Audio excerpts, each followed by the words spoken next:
Welcome to Productive Joy with Dr. Christy, where fun meets action.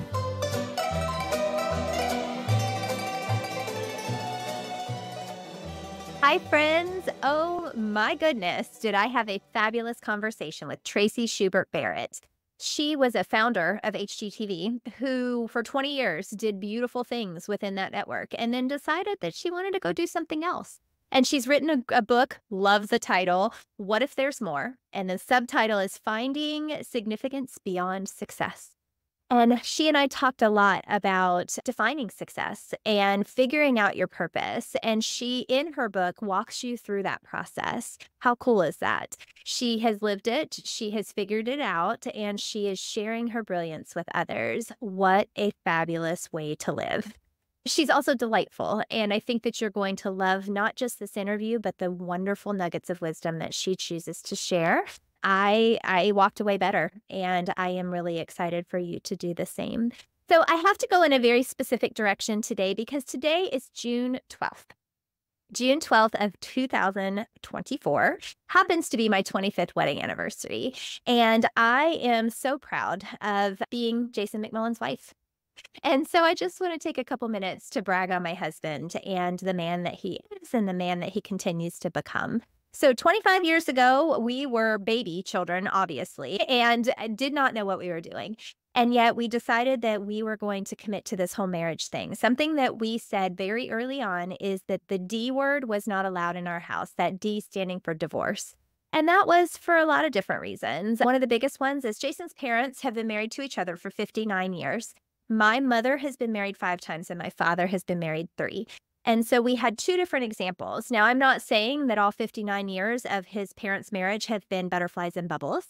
And I'm also not saying that there weren't very good reasons why the other marriages didn't stay together. But what we learned from both sides of that is that we wanted to work on our marriage. So fast forward, we, had twins 2 years into our marriage. And we tried to figure things out and instant family, jumping from 2 to 4. Again, no idea what we were doing. And yet one of the things that we recognized very early on is that we needed to surround ourselves with people who were getting it right.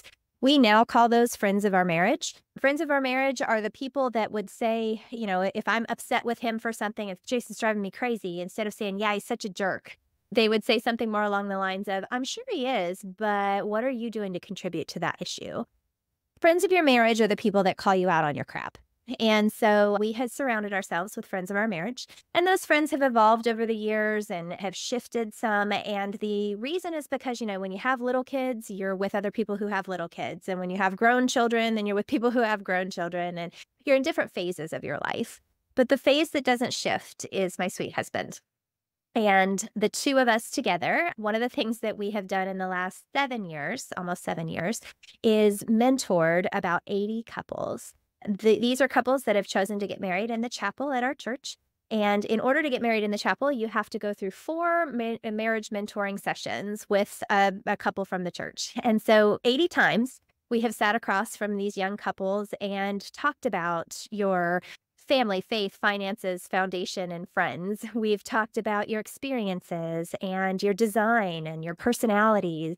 We've talked about communication and conflict resolution, and we've talked about your love life. Yeah, we have talked about sex, but we've also talked about the difference between affection and romance and why it's so important to keep those things going. And I tell you all of that because all 80 times we've learned something. And it's kind of like going to the gym, right? You don't go to the gym once and get 6-pack abs. And you can't go to the gym and do exactly the same thing every time. Instead, you can't skip leg day, even if you hate leg day. You have to do all the different exercises. You have to eat right. You have to sleep right. And then you might see an ab one day. That's how marriage works. You have to work at it. The day you get married is the day you sign the contract that says that you're going to be a member. But whether or not you continue to go to the gym is what's going to grow your marriage. And so I just want to publicly thank my husband for being such a wonderful partner all 25 of these years. We've been together 27. We met on June 12th of 1997, got married on June 12th of 1999, and today is June 12th of 2024. And I've learned a lot in those years. But Jason, I just want to say that I love you very much. I am very lucky to get to be your wife, and I am super excited about what the next 50 years looks like and how we continue to grow together. So thank you for letting me use this platform to brag on my husband a little bit. I tried to give you a couple nuggets of wisdom in there too. Maybe you need a mentor in your life to continue to grow your marriage. The book that we use is called Mentor Us. It was written by a couple of wonderful people in our church, one of which is Tom Goodlett, who I interviewed a few weeks back.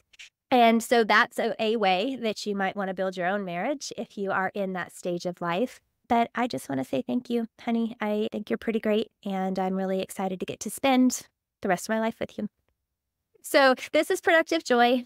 Tracy did a beautiful job of sharing with us really amazing things, and I am just so excited for you to take one or two of those little nuggets of wisdom and turn them into something you can use. So, a couple final reminders. Make sure you're following this podcast. If you are loving it, leave a review, tell people about it, share it, like it. This is how we continue to grow and get to share productive joy everywhere. So, as always, the number one reason why we're doing all of this is so that you can figure out a way to turn fun into action.